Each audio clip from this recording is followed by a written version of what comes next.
Ceci est un livre audio autogénéré par Google. Communication. REFERENCES sociolinguistique EUROPEENNES dans l'œuvre de Manuel Murguía. Galicia, 1833.1923. Carmen Alengarabato, ARSER Laboratoire DIPRALANG, Montpellier 3. Le XIXe siècle représente pour le galicien le début de sa renaissance. La découverte, faite déjà au XVIIIe siècle par le Padre Sarmiento, d'un passé prestigieux pour la langue galicienne ouvre la voie à sa réhabilitation. Un mouvement de défense de la langue galicienne, prenant appui sur les débats politiques de nombreux intellectuels, se développe alors, en même temps que l'on assiste à la renaissance de sa littérature. En 1861 sont organisés les Xogos Florets de A Coruña, inspirés de ceux qui avaient eu lieu en Catalogne en 1859, et dans lesquels le galicien était réservé à la poésie, les discours se faisant en castillan, et en 1863 est publié le premier ouvrage entièrement rédigé en galicien, Cantares Gallegos de Rosalía de Castro.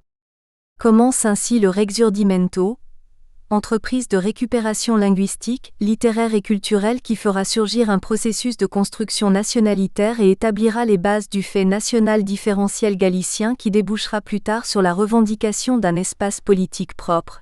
Maïs 1984/43. Loin d'être centré sur un seul homme, le Rexurdimento galicien est le résultat des efforts de nombreux intellectuels qui, par leur contribution, en castillan ou en galicien, au débat politico-culturel et ou par leurs ouvrages littéraires en galicien, ont œuvré pour la récupération de la conscience linguistique et identitaire. Parmi ces hommes et ces femmes se trouve Manuel Murguía 1833-1923 et sa femme, la poétesse Rosalía de Castro, mais aussi Manuel Pintos, Alfredo Brañas, Saco Ars, Eduardo Pondal, Manuel Curros Enríquez, Valentin Lama Carvajal et bien d'autres. Ce que je veux montrer dans cette intervention est que cette renaissance, développée dans une région pauvre et de difficile accès, située à l'extrémité occidentale de l'Europe, fut un mouvement ouvert et attentif à ce qui se passait à l'extérieur. Avant de centrer mon intervention sur Manuel Murguía, je voudrais signaler que malgré la distance géographique et les difficultés des communications entre la Galice et le reste du monde, les nouvelles sur les mouvements de revendication politique et ou linguistique d'autres peuples qui étaient en train de se produire au-delà de nos frontières arrivaient en Galice. L'actualité européenne a servi ainsi d'exemple et d'encouragement aux Galiciens. C'est la Renaissance catalane qui va inspirer le plus le Rexurdimento. En 1859, un article de A. de la Iglesia, publié à A Coruña 2 ans après, rendait compte des Jeux floraux célébrés à Barcelone, lesquels suivaient le mouvement provençal, le 1er mai de la même année et déploraient la situation dans laquelle se trouvait la littérature galicienne, en même temps qu'il pronostiquait la Pléiade Preciosa que ahora saludamos no morirá sin ver en Galicia los torneos de la Gaia Ciencia 3. Quelques mois après la publication de ce texte, le 2 juillet 1861, seront organisés à A Coruña et à Pontevedra, dans le droit fil de ceux célébrés en Catalogne, les premiers Xogos Florets de Galicia.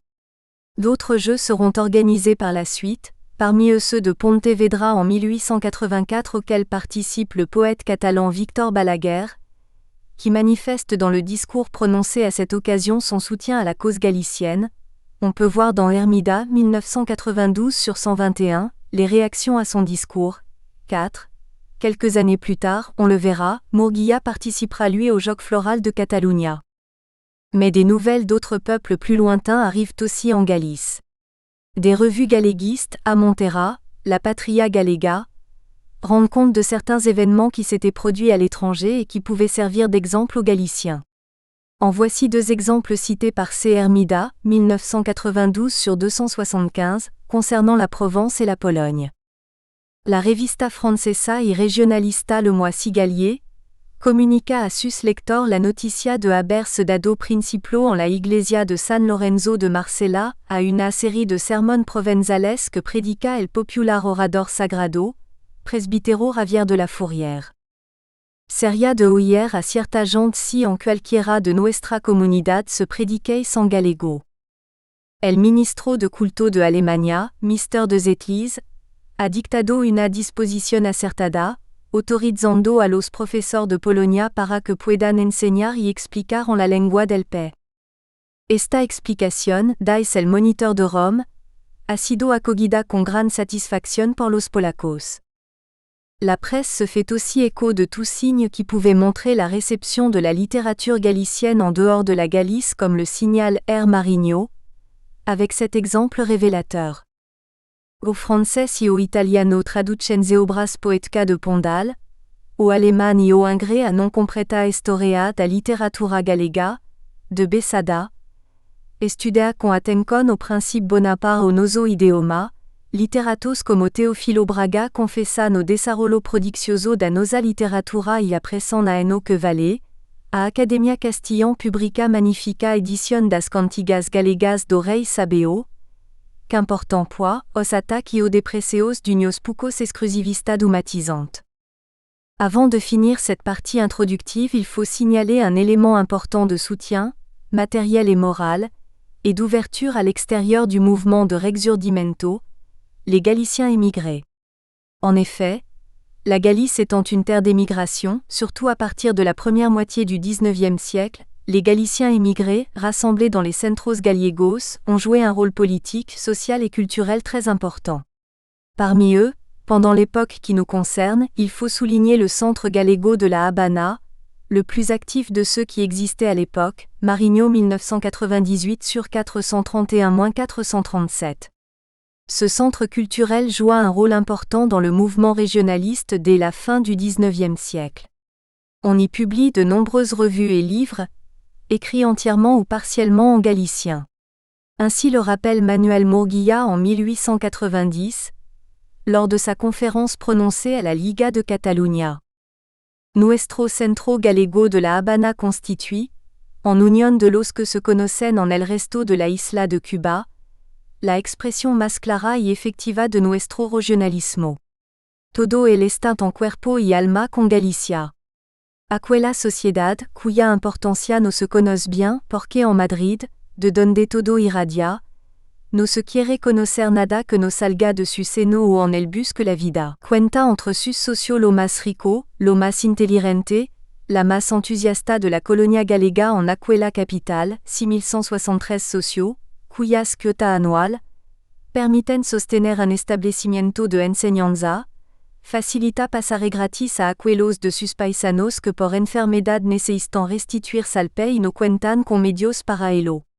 Cuando una desgracia imprevista castiga cualquiera de nuestra comarca, reciban que el oficial, cuando lo recibe, el auxilio que le envía aquella benéfica sociedad.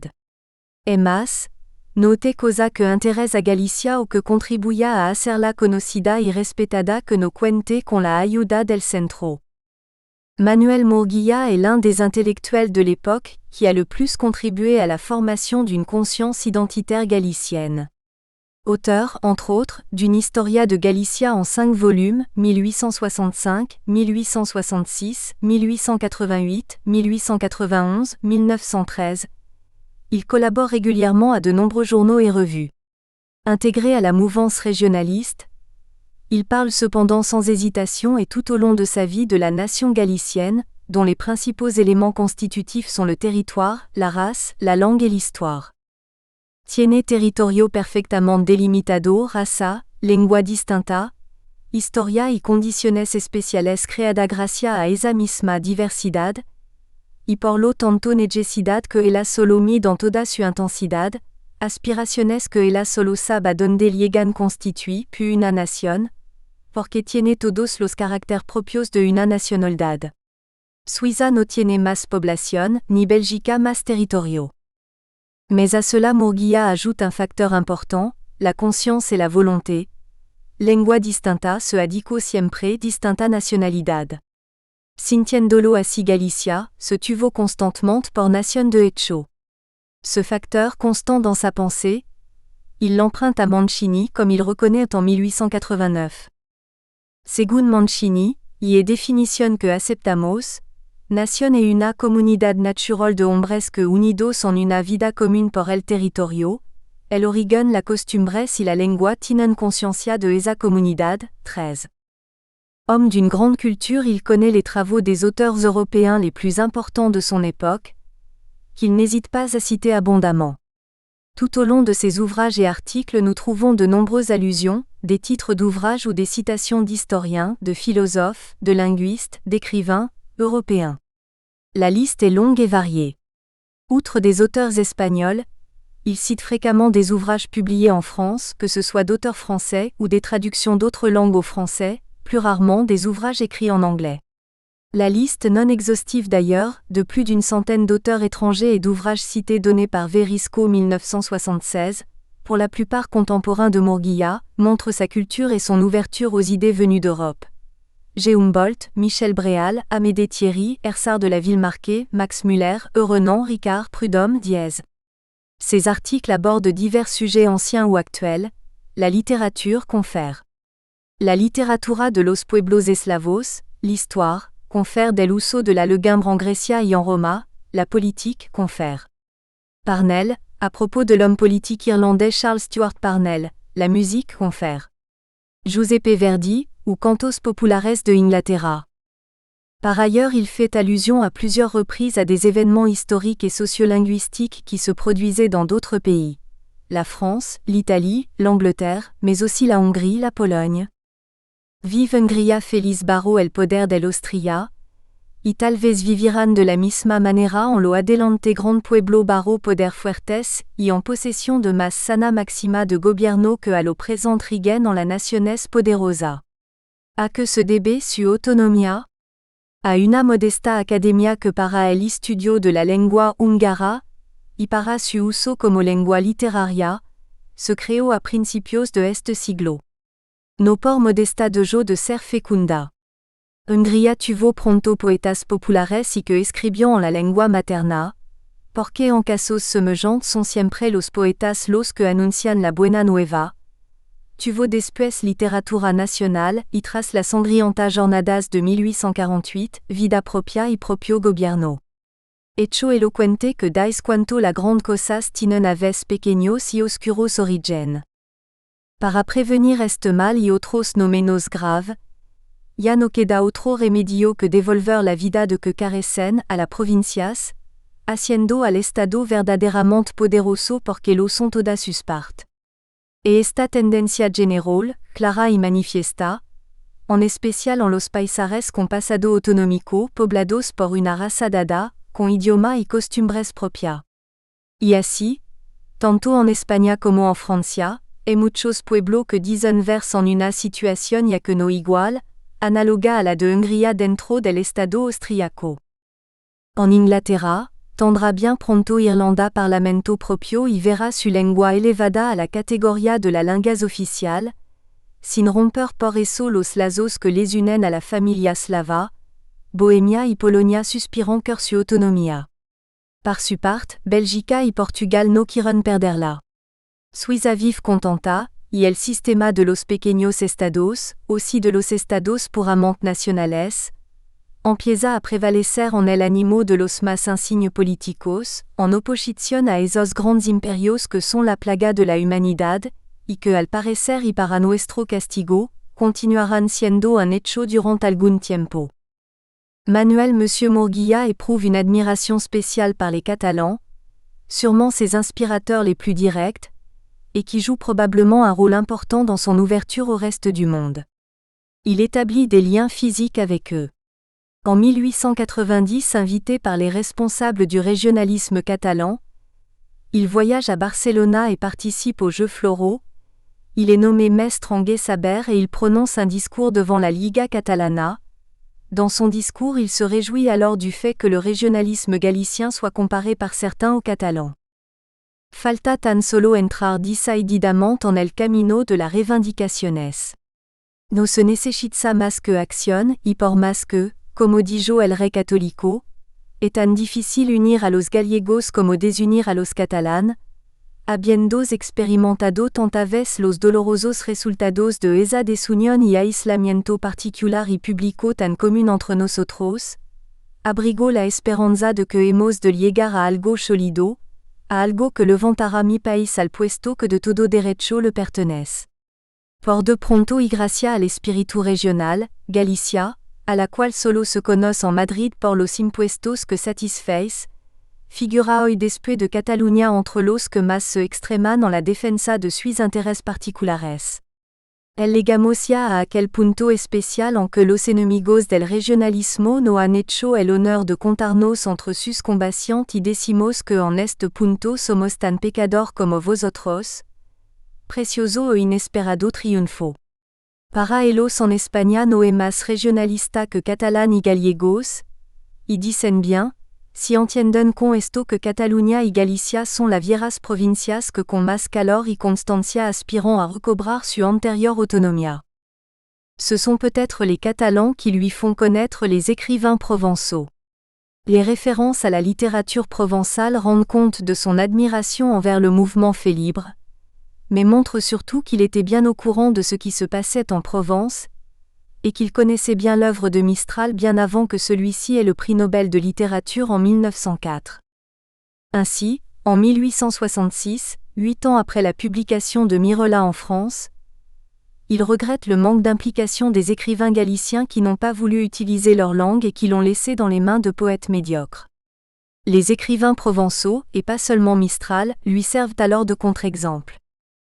Por esta cosa, ni se fió, ni pudo adquirir aquella gracia y galanura que da a todo idioma un oído delicado y un gusto acostumbrado a la dulzura del bien decir. Para mayor desgracia, en nuestro tiempo hombres más amantes de la cosas de su país, que verdaderos poetas, intentaron levantar la poesía provincial, susdiendo de este modo lo que no podía menos de susde, que atrajeron sobre sí y conjuntamente sobre el idioma en que escribian el ridículo que alcanza a todo mal poeta.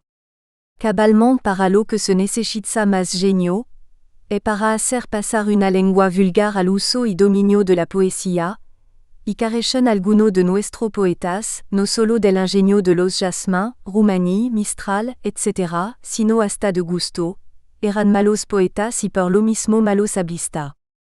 Quelques années plus tard, en 1879, l'auteur insiste sur son admiration pour Mistral, l'auteur de Mirelas, ouvrage qu'il qualifie alors de chef-d'œuvre. Porque en lo que se refiere a lo actual, esto es, al uso de los dialectos por poetas culto e accent aigu se ha desarrollado tanto, que la lista de los que en sus composition han empleado el dialecto de su país y larga y gloriosa, basta recordar al autor de Mireia para saber que en esos dialectos agonizantes se pueden escribir obras maestras. Y las obras maestras son la que salvan la lengua en que se escriben. Cette maîtrise qu'il enviait aux Provençaux, il la trouvera en Galice chez Rosalía de Castro. Elle a été la première à publier en Galice un livre entièrement rédigé en galicien Cantares Gallegos, en 1863. En 1885, 2 jours après la mort de la poétesse, par ailleurs son épouse, La Voz de Galicia publie un article de Manuel de Murguía en son honneur, faisant partie d'un ouvrage qui devra être publié 1 an plus tard. Il n'hésite pas alors à mettre sur un pied d'égalité, et même un peu plus haut, Cantares Gallegos et Mirelas de Frédéric Mistral. Y en verdad que, sin la precipitación con que fue escrito este libro, segada cierta lagunas, y dispuesta y enlazadas la composición de un modo tal que formasen un todo corlativo, como así lo había pensado, hubiéramos tenido desde entonces un afortunado equivalent de Mireia sin la monotonia que imprime a esta obra la combinación métrica usada por el poeta de Provenza, y sin los inconvenientes de una acción a cuyo relieve y movimiento se sacrifican a vez de tal y rasgo, que no está bien pasar en silencio cuando se trata de dar a conocer el elemento poético de un pueblo cualquiera. Mais outre la question linguistique et littéraire, Murguía regarde attentivement ce que se passe d'un point de vue politique en Occitanie et en France en général. Il semble convaincu du succès proche du régionalisme français. En Francia se forja el rayo que ha de incendiar y reducir a la nada los grandes imperios. Les références à la France sont constantes dans les écrits de Murguía, mais dans El Regionalismo Gallego, discours publié justement par le Centre Gallego de la Havane et qui reprend la réplique faite par Murguía à Antonio Sánchez Moguel, Il parle longuement du régionalisme en France, ainsi que du même mouvement en Angleterre et en Italie. Nous ne pouvons reproduire que quelques paragraphes de sa longue dissertation.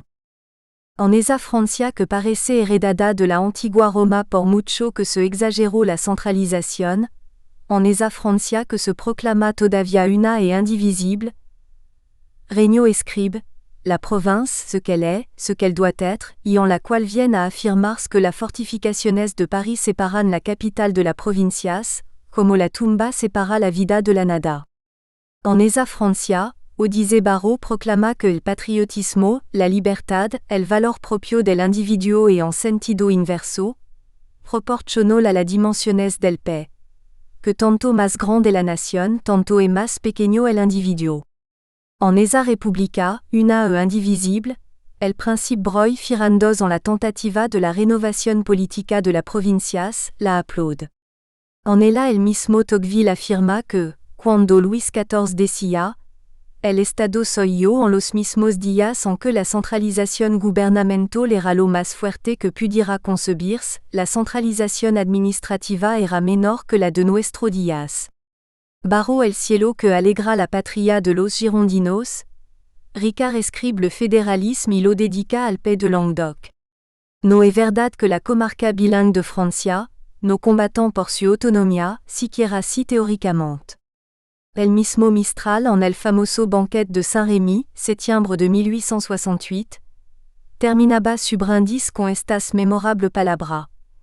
Y cuando cada Provenza y cada Cataluña hayan reconquistado de este modo su honor, veréis a vuestro pueblo convertirse en ciudad, veréis nacer la artes, veréis crecer la letras, veréis engrandecerse los hombres, veréis florecer una nación. En cuanto a la Bretaña, on puede decirse más. No solo tienen su natural significación la frases con que el conde de Carnet da comienzo a su obra les États de Bretagne, sino que el Visconde de Villemarqué recuerda el grito de guerra bretón, no nota muerto todavía el rey Arturo, grito en el que se encierra la expresión de los deseos que su paciente de la reivindicación de su nacionalidad, puesto que aquel mismo autor, a quien no puede ciertamente creerse le enemigo de Francia, le apellida símbolo de la nacionalidad política de Bretaña. Lo mismo puede decirse de la Lorena, hoy fuera ya de los dominios del Estado francés. Otro tanto pao en Alsacia. ¿Qué más? Outre les Provençaux, Morguilla manifeste un intérêt particulier pour les Bretons. Il cite à plusieurs reprises Ersard de la Villemarqué ainsi que son texte le plus connu, le Barzaz Braise, et pour les Irlandais. La raison est que pour Morguilla les Galiciens sont comme eux, des descendants des Celtes et on l'a vu, la race, avec l'histoire et la langue, est pour lui l'un des éléments constitutifs d'une nation. Pour notre auteur il n'y a aucun doute. Al menos en la provincias de la Coruña y Lujo el tipo celta domina sobre todos, la población galega es celtica con alguna bolsas romana. Así la preponderancia de la raza celtica en Galicia est un hecho évidente. L'influence celte dans la langue galicienne est pour Morguilla très importante, à tel point que les Galiciens auraient même conservé l'accent des langues celtes. Crimos que en la formación de nuestro romance tuvo grandísima parte el genio de la lengua celtas que se hablaban en Galicia y otra muchas comarcas de España. Solo así se explica una porción de fenómenos que se advierten en el estudio del galego, en donde es tan grande el número de voces semejant al francés, sucediendo algo también respecto del barro bretón, et algo de común entre el pueblo francés y el nuestro que se advierte a través no solo de la palabra y giros especiales, sino también del acento, que es lo último que pierde toda raza. Cette conviction le mène sûrement à s'intéresser de manière particulière aux descendants des Celtes, les Bretons et les Irlandais. Ainsi, il commence son article Desaparsecan los dialectos, par un proverbe breton, écrit en commis. Tramur, trabriton, mientras dure la mar duraran los Breton, afirma la antigua divisa. Así podíamos decir nosotros con el mismo profético espíritu, mientras duren la raza que pueblan el continente europeo, persistirán los dialectos que esta hablan. Outre les nombreuses allusions à ces deux peuples et à la race celte dans ses ouvrages et articles, Morguilla consacre tout un texte à l'Irlande, dans lequel il exprime la fraternité et les points communs entre Irlandais et Galiciens. Queremos tan solo que conste la comunidad de origen y tradiciones entre el pueblo de Irlanda y el galego, y que se sepa que estos do pueblo del oeste son un mismo por la sangre y también por los sufrimientos. Estos son largo, y tocan a lo que el hombre celtico tiene de más sagrado, a la patria y a la religión. También tocan a lo que más puede conmover al campo, que hace fructífero con el diario trabajo. Religión, patria, propiedad de que carece el irlandais, que al fin logrará conquistar définitivement, porque lo que está escrito ha de cumplirse. Voici donc quelques exemples qui montrent le niveau de connaissance de Murguía, de ce qui se passait en Europe à son époque. Mais en Europe, Murguía ou le régionalisme galicien était-il connu? Comment était-il perçu, et comment était perçue la Galice? Une étude sur ce sujet reste à faire, mais les adhésions reçues à l'hommage qui a été rendu à M. Murguía lors de ses 80 ans peuvent déjà nous donner quelques indices. En effet, le 17 mai 1913, la Reunión Recreativa et Instructiva de Artesanos de A Coruña rend hommage à l'illustre patriarcat de la letras galegas. Assistent à cet acte des personnalités de toute la Galice, mais aussi du reste d'Espagne, et ils reçoivent de nombreuses adhésions venues d'Europe et d'Amérique. Voici celle venue de Catalunya. Barcelona, por carta, de Enrique S. Vidal y Valenciano, y la veu de Catalunya. Por telegrama, de Eusebio Bertrand, diputado por Puigcerdá, Sir Franquesa Gomis, Liga Regionalista, de Federico Rahola, senador, la Excma. Diputación provincial, issue présidente de Enrique Prat de la Riva, Centre Excursionista Catalunya, y el Orfeo Català. Gracia por carta, el Ateneo Graciens. Sabadell por telegrama, Centre Català. Mais ont également envoyé des lettres ou des télégrammes d'adhésion, entre autres. Teófilo Braga, José Leite de Vasconcellos et Carolina Michaelis de Vasconcellos du Portugal. Victor et Maria Björkman d'Allemagne. Jules Cornu d'Autriche. W. Goran Björkman de Suède. Arturo Farinelli et Antonio Padula d'Italie. De France, ils reçoivent des lettres d'adhésion de E. Contamine de la Tour et de la Société historique que préside l'insigne Federico Mistral. Nous sommes heureux de vous faire connaître que notre société savante se joint de grand cœur à vous, pour honorer l'illustre écrivain D. Manuel Murguía. À vous de cœur. Mistral. On finira avec les mots du correspondant du journal catalan La Veu de Catalunya, porte-parole du parti catalaniste la Liga Regionalista de Catalunya. Aquest bon català que en aquells moments assumi la representació de la nostra terra, va interpretar perfectament la manera de sentir de tots els seus compatriotes, ja que es aquí general la simpatia qu'este per l'illustre Murguía, per ses bonda personal, per sos meri descriptor y d'historiador, per la comunità d'aidil regionaliste qu'en animen en el y a nosaltres, y pels bon record que dexa a Catalunya quan tinguerem l'honor de que ens visiter a mb motiu de la festa dels Jocs Floral, en laquelle prengue par principalissima à mb unanin applaudiment. Sans prétendre idéaliser ni le mouvement régionaliste galicien ni l'auteur en question, il nous semble que tout ce que l'on vient de dire montre que le régionalisme galicien n'était pas un mouvement localiste, fermé sur lui-même, mais qu'il s'intéressait à ce qui se passait dans le reste du monde et en Europe en particulier, d'où il tirait son inspiration et son élan. Il est vrai que d'autres mouvements régionalistes étaient aussi ouverts vers l'extérieur. C'est le cas de celui de Catalogne, qui manifestait également un intérêt particulier pour des luttes similaires que d'autres peuples. Les nationalités balkaniques, la Crète, l'Alsace et la Lorraine, la Finlande, la Norvège, l'Irlande, menaient au sein d'entités politiques plus grandes, l'Allemagne, le Royaume-Uni, la Turquie, la France, la Russie, l'Autriche. Terme Icolomine 1992 sur 93-94.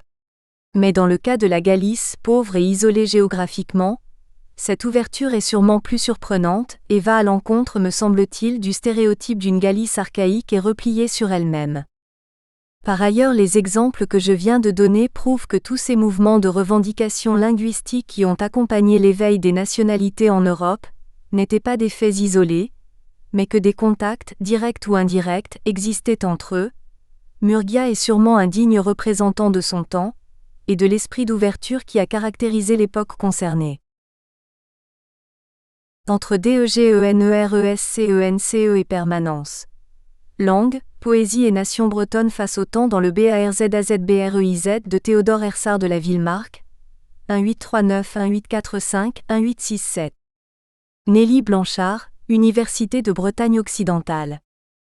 Dans les années 1840 naît en Bretagne une alliance entre ceux que l'on a nommés par la suite les bretonistes, Guillaumard 1986, c'est-à-dire un groupe de jeunes aristocrates et bourgeois d'origine bretonne vivant la plupart du temps à Paris et s'intéressant à la Bretagne, et une partie du clergé de Basse-Bretagne, sous la houlette de Monseigneur Graverand, évêque de Quimper et de Léon depuis 1840.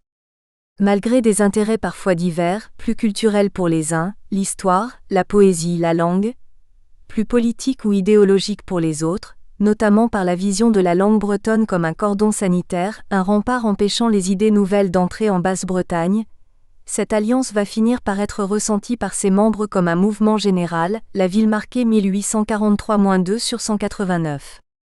De Gaulle 1865, etc., comme la renaissance d'une sorte d'école littéraire et philologique dont le grammairien et lexicologue Le Gonidec était l'âme, la Villemarquée 1844 sur 91.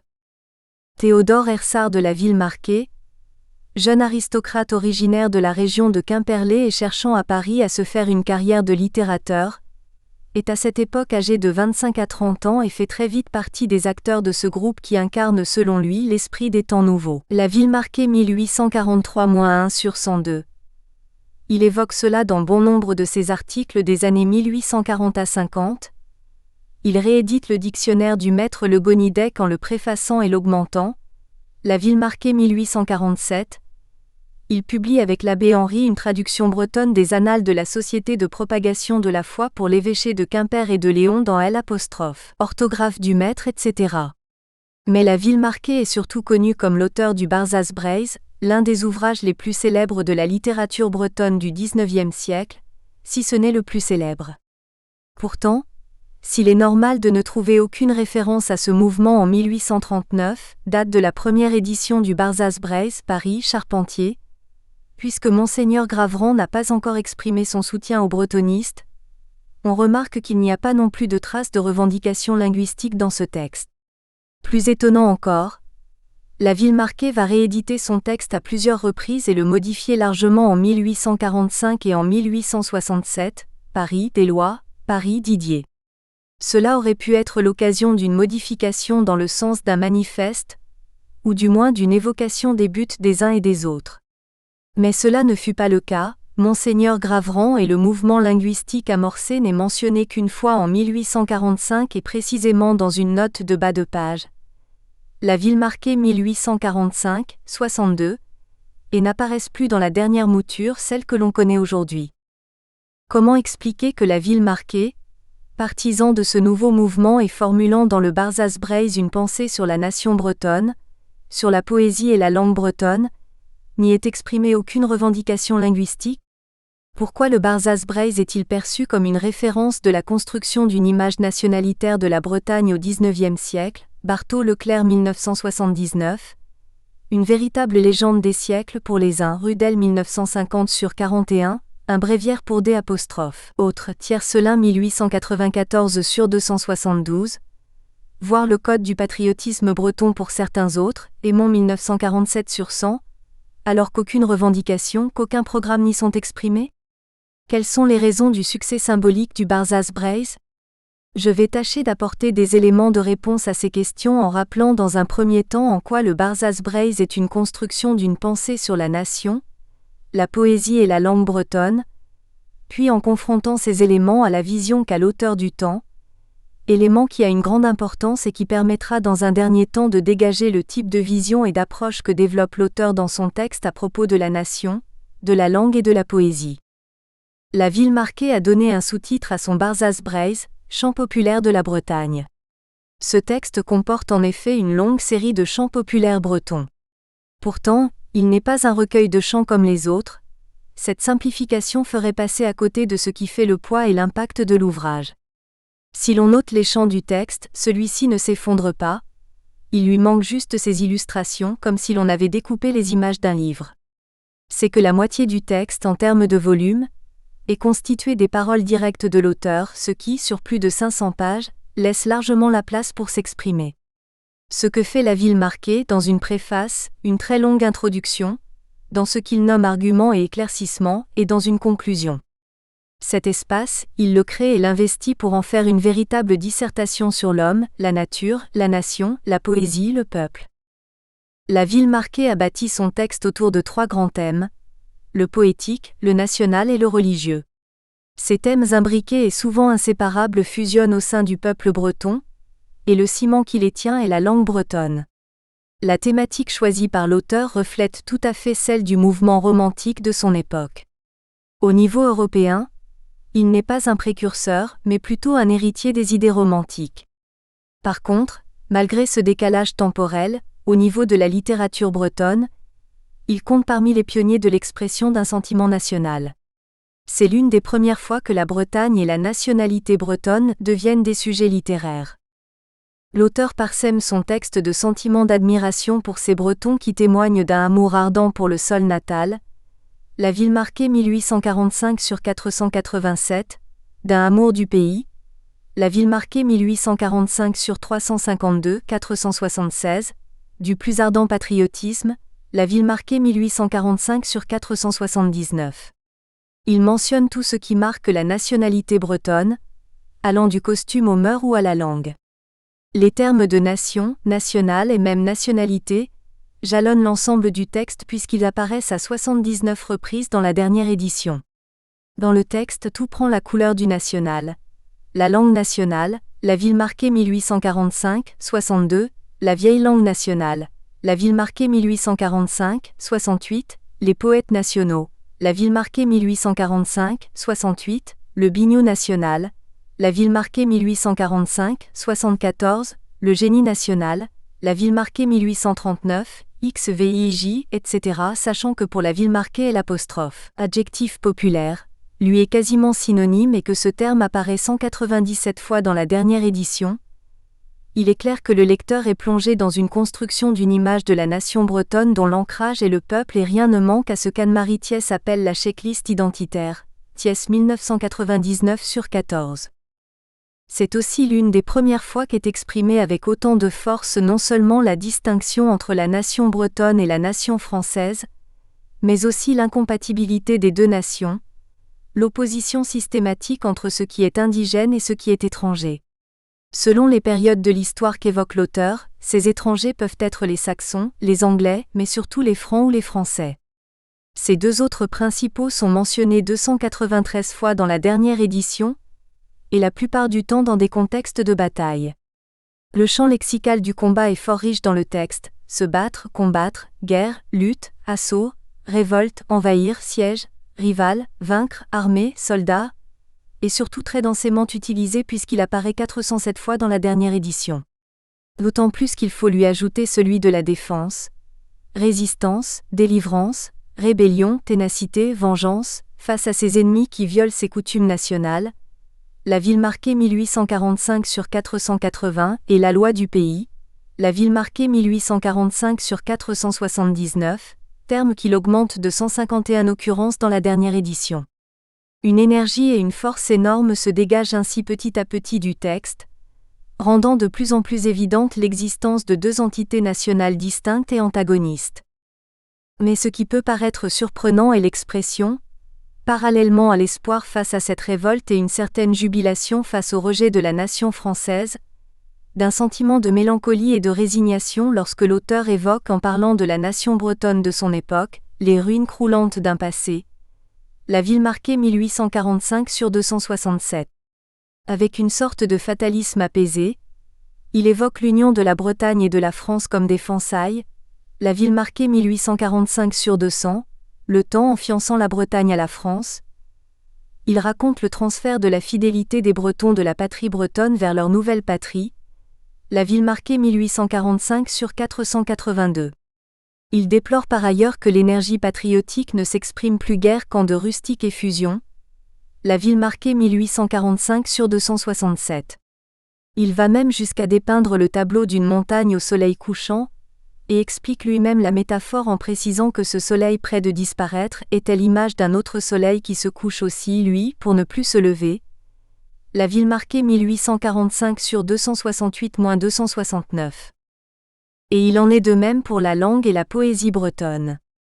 L'auteur précise que la langue n'a pas changé depuis des siècles, la ville marquée 1839, LXIJ, mais explique ailleurs les altérations et les appauvrissements qu'elle a subis, la ville marquée 1839, LXJ. En matière de poésie populaire, il affirme que le sentiment poétique est très fort en Bretagne, la ville marquée 1845, 31, mais regrette aussi que les chansons composées traditionnellement en groupe soient malheureusement trop rares aujourd'hui, la ville marquée 1845/269. Comment expliquer la présence au sein d'un même texte de ces sentiments qui peuvent paraître contradictoires ? Sur quelle base philosophique reposent ces sentiments d'espoir et de mélancolie, de révolte et de fatalisme ? C'est vers la vision que l'auteur a du temps qu'il faut se tourner pour saisir cette dualité de sentiments, cette oscillation entre l'élan énergique vers l'avenir et le repli nostalgique sur le passé. Le temps dans le Barzaz Braze a une importance primordiale. La première partie de l'ouvrage, que l'auteur consacre aux chants dits historiques, a pour base une chronologie. Les chants sont classés, rangés de la composition la plus ancienne à la plus récente. Les deux autres parties, nettement plus courtes, rassemblent respectivement des chants domestiques et des chants religieux. Ces deux sections, et surtout la première d'entre elles, se rapportent à un temps cyclique, c'est le temps des saisons, des âges de la vie, celui que la peinture de genre se plaît à mettre en scène à la même époque, cette sorte de toile de fond que l'on trouve déjà en 1835 dans l'ouvrage Braze-Isel de Bouet et Perrin. Mais le jeu du temps dans le Barzaz Braze va bien au-delà de ces deux considérations.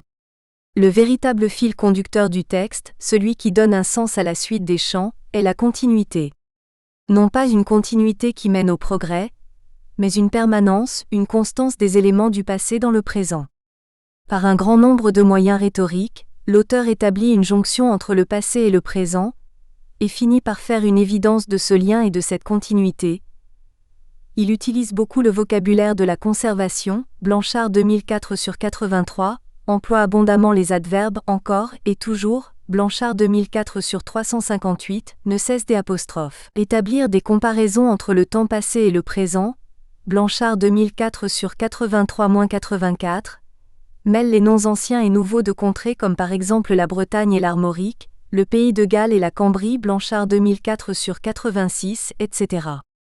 Il s'efforce de montrer que tout élément du monde celtique ancien s'est prolongé en un élément du monde breton actuel. L'Armorique est devenu la Bretagne, les bardes sont les chanteurs populaires, les héros sont maintenant les paysans bretons, les druides sont les prêtres, les traditions païennes sont intégrées dans les traditions chrétiennes, Blanchard 2004/86. Et cette continuité va même jusqu'à la réciprocité, le passé celtique donnant du prestige au présent breton et le présent breton redonnant vie au passé celtique. Cependant, l'analyse montre aussi que le temps dans le Barzaz Braze a un pouvoir d'érosion. Il ne construit pas, au contraire, il effrite, il use, il est corrosif au point de dégrader la langue qui s'est appauvrie et la poésie qui ne se retrouve plus aujourd'hui que sous forme de débris, de morceaux, de fragments, de restes, car elle ne peut se soustraire à l'influence des siècles, la ville marquée 1839, XXIJ. Cette vision rappelle celle de l'idée chrétienne, que l'on retrouve chez Rousseau ou Herder par exemple, d'une origine non dégradée, parfaite, complète, harmonieuse, riche et pure. Rousseau disait « Tout est bien en sortant des mains de l'auteur des choses.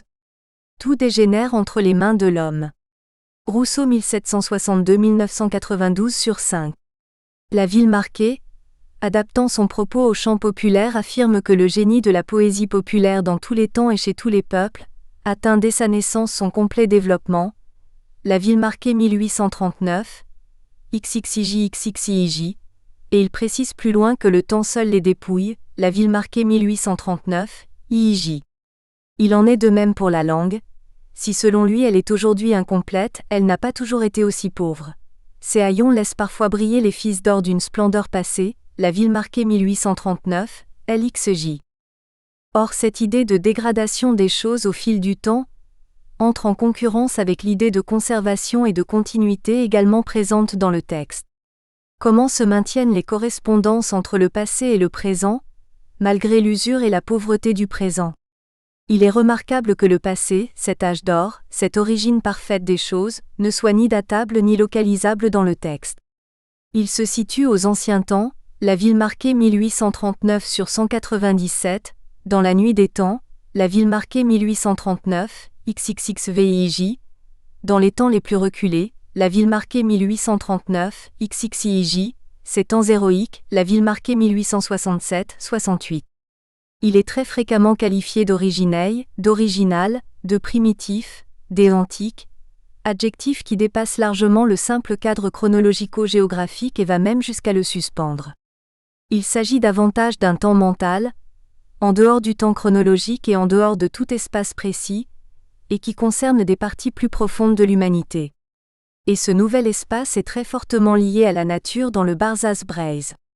L'auteur déclare que le chanteur populaire ne fait que greffer des tiges nouvelles sur un arbre qu'il a planté, ou qu'accélérer par une culture plus soigneuse la pousse de quelques branches moins vivaces, cela ressemble à la nature qui, par d'éternels renouvellements, remédie à ses propres pertes. L'arbre de poésie parvenu à son développement complet, peut donc de temps à autre, quoique vigoureux et plein de sève, laisser tomber des rameaux morts, bientôt remplacés par d'autres, mais désormais il reste inviolable et respecté. La ville marquée 1839, LXVJ. Le primitif renvoie au naturel, à l'essence des choses, et échappe à l'histoire. L'histoire s'oppose à la nature dans le Barzaz Braise. Dans la première, les choses ne se répètent pas, dans la seconde, elles se répètent à l'infini sur le modèle premier. La première constitue un temps chronologique, la seconde un espace-temps organique immuable. Il y a dans la poésie populaire un principe de durée qui semble se jouer des efforts du temps. La ville marquée 1845 sur 333, déclare l'auteur. C'est cette pluralité des niveaux temporels qui permet à la ville marquée de concilier une vision du temps corrosif, l'axe de l'histoire avec celle du temps immuable, la nature essence. Comme la langue et avec la langue du peuple, elle, la poésie, meurt mais ne change pas de nature. Toutefois elle ne peut se soustraire à l'influence des siècles, mais nous le répétons, son essence ne varie pas, la ville marquée 1839, XXIJ. Le temps attaque la superficie des choses, mais leur essence ne change pas. Le noyau central, transhistorique et immanent continue de se reproduire, c'est une matrice. L'auteur l'appelle parfois la race ou la rattache à la nation, à la nationalité. Dans le Barzaz Braise, la matrice est le lieu de la stabilité et de l'éternité face à la réalité dégénérée. Elle est le lieu d'une vérité plus profonde que l'histoire événementielle. Mais échappant au temps profane, elle est aussi un lieu sacré. Et le peuple qui la contient, la langue qui en est le support, la poésie qui en est l'expression, possède aussi une dimension sacrée. La manière dont l'auteur du Barzaz Braise nourrit ces thématiques est très fortement teintée de sacralisation et de mysticisme. Il ressort de l'analyse que le peuple dans le Barzaz Braise n'est pas un peuple foule, ni un peuple en souffrance économique et sociale, par opposition aux plus riches, mais un peuple ethnos. C'est un tout homogène, possédant une identité particulière et permanente, s'opposant non pas à ceux d'en haut mais à ceux d'à côté. De plus, à cette vision identitaire et nationalitaire se juxtapose une conception organiciste du peuple. Il est perçu comme une communauté organique ayant pour base des relations naturelles, irréductibles, des liens de sang, de lieu et d'esprit commun. Par un jeu incessant entre le pluriel et le singulier, l'auteur parvient à faire du peuple une entité, un personnage collectif incarné dans des milliers d'êtres, et va même jusqu'à en faire un être humain. Celui-ci naît d'une graine, d'une semence, la ville marquée 1845 sur 474. Il connaît une enfance puis une adolescence, l'âge adulte puis la vieillesse. La ville marquée 1845, conclusion. Par ailleurs, l'analogie avec la biologie et concrètement la présence dans le Barzaz Braise de métaphores végétales sont tout à fait caractéristiques de la vision allemande du Volk et de la Volkspoésie que l'on trouve chez Herder ou les frères Grimm par exemple, et dont les textes témoignent de ce glissement vers l'organique. Le peuple breton du Barzaz Braise est donc tantôt un être, tantôt une plante, c'est un Volk qui possède un geste, une âme, un cœur qui lui viennent de la nature, qui sont des données immanentes, Blanchard 2004 sur 129-130. Et lorsqu'il s'exprime, lorsqu'il parle ou mieux encore lorsqu'il chante, il extériorise cette âme, la nature de sa race, des choses profondes et enfouies qu'il faut savoir décrypter. L'auteur joue ainsi aux décrypteurs de chants populaires. Il les considère comme des sortes de hiéroglyphes et se donne pour mission de révéler l'esprit contenu dans les chants, l'âme de la nation à fleur de chant, et de la sorte il rend ses chants sacrés. Certes, sa recherche de la vérité derrière la simple réalité se fait dans le cadre d'un discours d'allure scientifique, Blanchard 2004 sur 21-23, mais il est sans cesse mêlé de religiosité, de sacralisation et de mysticisme. Voici par exemple comment l'auteur clôt son texte, extrait que je dispose ici volontairement en forme de poème. Le breton, toujours le même par le cœur, depuis 12 siècles, toujours le front calme et serein, s'avance d'un pas ferme et sûr au milieu des tombeaux pleins d'échos de ses pères vers un point rayonnant du ciel que lui montrent au loin l'espérance et la foi. La ville marquée 1845 sur 488. Cet extrait permet aussi de constater que le voyage que l'auteur propose au lecteur aux frontières du sacré se fait par le biais d'un certain transport poétique, et que finalement le peuple et la nation qu'il peint dans le Barzaz Brace contiennent une très grande part onirique. Ils proviennent d'un modelage, ils découlent d'une construction imagée, idéalisée, esthétisée, faite à partir d'une saisie sensible et personnelle du monde. L'auteur entretient un flou entre le réel et la fiction, donne une place importante à l'intuition, à ce que l'on appelle à l'époque la sympathie. Cela joue bien évidemment en faveur de la séduction, et c'est ce explique sans doute en grande partie le succès symbolique de l'ouvrage. Le Barzaz Brace est bien l'une des premières expressions de l'affirmation de l'existence d'une nationalité bretonne, d'une race, d'une poésie, d'une langue non assimilable à un ensemble plus vaste.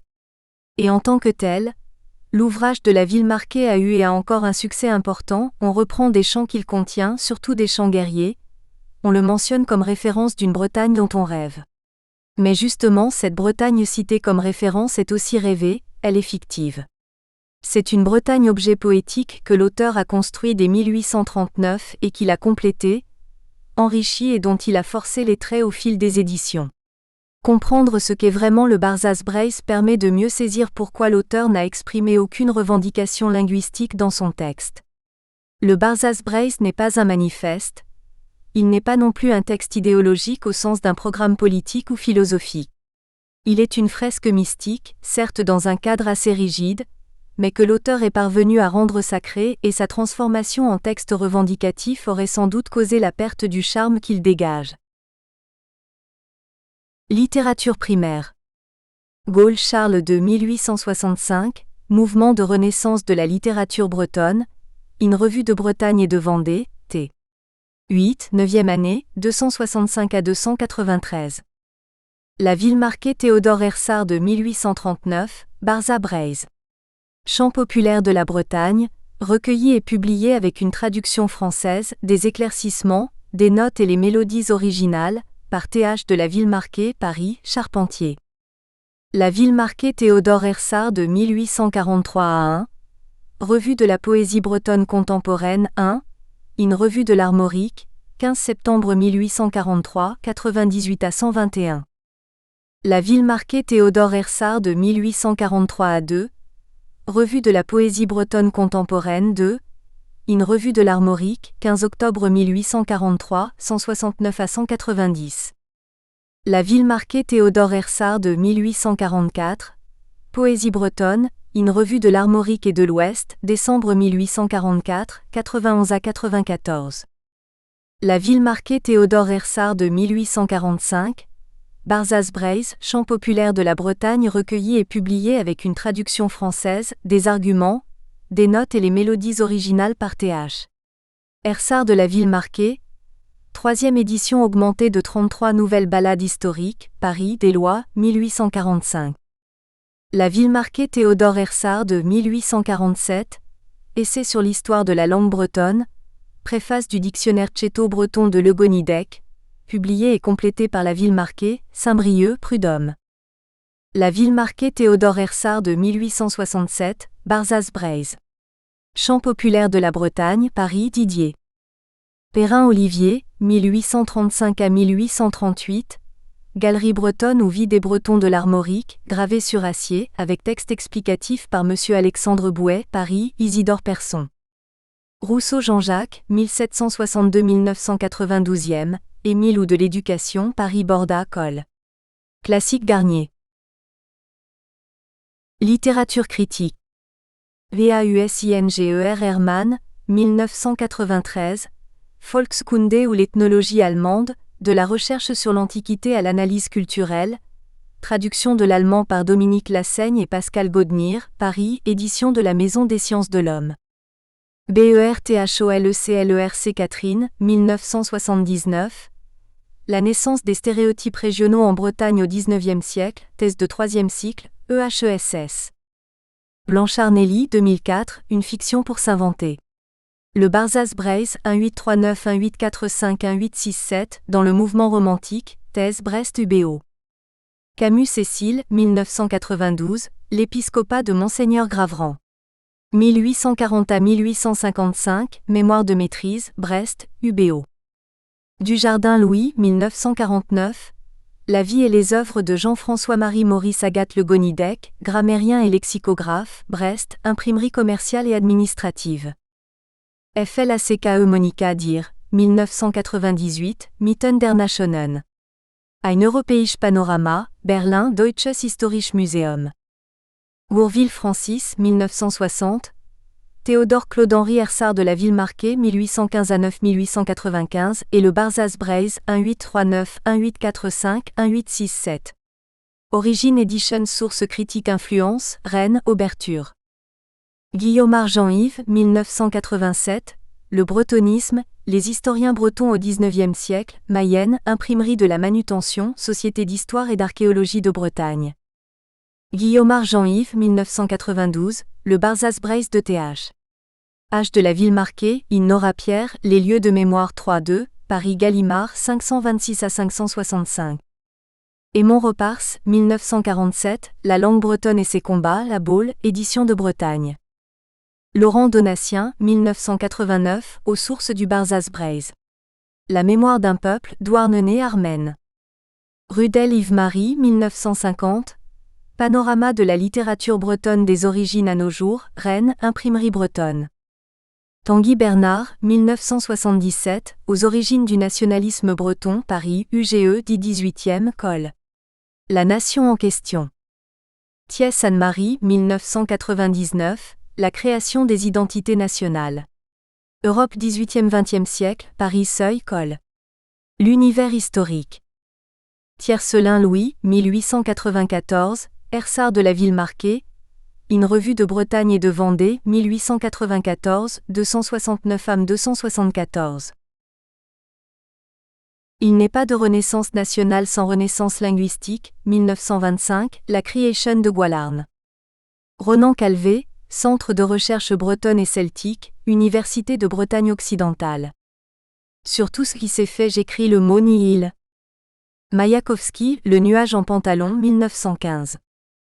En février 1925, dans Braise Atao, Bretagne toujours, organe de l'Union de la jeunesse bretonne sous-titré Revue mensuelle du nationalisme breton et des relations interceltiques, Repars Sémon et Olivier Mordrel signent le premier et dernier manifeste de Gwalarn en langue française.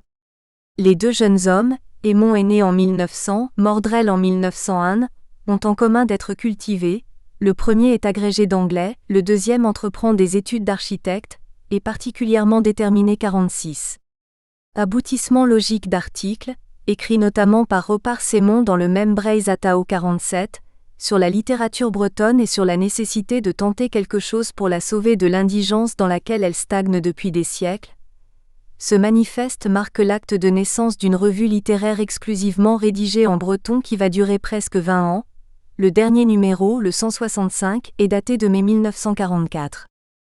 Si l'audience de Gwalarn, Nord-Ouest, est à peu près inexistante au sein de la population bretonnante, son influence sur les lettres bretonnes, mais aussi de manière indirecte sur cette même population, est considérable puisqu'elle va en quelque sorte modifier la perception et les représentations sociolinguistiques que sont amenées à se faire du breton des milieux bien plus larges que le seul cercle des fidèles lecteurs. La mise en œuvre dans les colonnes de la revue d'un breton littéraire se traduit dans les faits par une production qui veut rompre au niveau du fond et de la forme avec celle des siècles passés. Ainsi, de nos jours, Gwalarn est généralement considéré comme l'événement littéraire en langue bretonne du XXe siècle 48. En 1925, la littérature bretonne accède enfin au rang de littérature moderne et nationale. Néanmoins, pour bien l'entendre, il faut définir la naissance de Gwalarn comme un acte politique. Car à bien y regarder, le premier et dernier manifeste de Gwalarn en langue française n'est pas une proclamation littéraire, c'est un manifeste politique. Gwalarn est le fruit des amours de la littérature et du politique. Son acte de naissance le révèle clairement. Pour les rédacteurs du manifeste, il n'y a pas de littérature avant 1925. Gwalarn, dont l'ambition n'est rien moins que d'engager la littérature bretonne sur la voie que suit depuis longtemps la littérature de maintes petites nations, apporte la lumière dans les ténèbres littéraires. Ropar-Sémon l'avait clairement exprimé dans un texte publié en 1924 dans Breiz Atao, et qui est une sorte de pré-manifeste. Falvezou Aradin Prey d'Avrez l'énégé à Voevitiers Clérigen 49. En effet, lorsque les fondateurs de Gwalarn parlent de littérature, c'est pour faire savoir que cette dernière a jusqu'à présent vécu des modes surannés et de la fausse paysannerie mise en honneur par le régionalisme, le clinquant, les clichés, les fadaises, le plat et naïf propagandisme, et qu'elle est constituée de contes enfantins et de poésie poussive à l'usage d'illettrés. Dans le pré-manifeste, Ropar-Sémon avait explicité l'échec des auteurs du XIXe siècle. Comme Starbobel, Deski Darbobel, Uelat Sonjou Arbobel, Treyar Bobel Tamatamouz Traouarsperd, Setu Petra Oa Omeno. Diazezawar Arbobel Amzerda Sondbreiz Oveza Noan Emed Arbobel et Doa Mireen Tamu et Seltelé. Asetu Perakon Uguele au Sevel Breiz Lénégetos Tawalkouzal Lénégé Poble, Agentamig Dichenvel Kulskud, Barzongou, Aoa Ante Varzongou Agantezoniou Poble, Marvayou, Ante Warsque Marvayou Scrivagnurien Brossol, Agante Warsque Marvayou Poble Breiz, Aul scrivé en Eurier, Ante Drefoedach Agante Yelenek, Ursemes Kiski en Urger, Udaouzanve Adaousperd 5 ans. Dans le manifeste, ne sont mentionnés aucun écrivain breton, aucun ouvrage breton, exception faite de Sketlas et Gobrani dont les auteurs, fermant la porte au patois, même décorés du nom de dialecte, ont adopté une langue de forme classique et une orthographe rigoureusement unique qui doit servir d'exemple. Et citer également Monsieur France qui écrit une langue aussi éloignée de celle du paysan français que doit être distante la langue littéraire bretonne de celle du paysan breton. Ainsi, l'expression « pour la première fois » apparaît à maintes reprises pour souligner le caractère novateur et programmatique de l'entreprise gwalarnienne. Il faut créer une littérature distincte de celle du peuple et qui sera réellement bretonne. Apea neoket breza de Gizor brise l'énégé en tessol pesa numui anoganti ual. L'anailleur à laure agutour dantelezé en ilise pétraverne. Nous espérons que vous avez apprécié cet aperçu. Pour continuer à écouter ce livre audio sur Google Play Livres, utilisez le lien dans la description de la vidéo.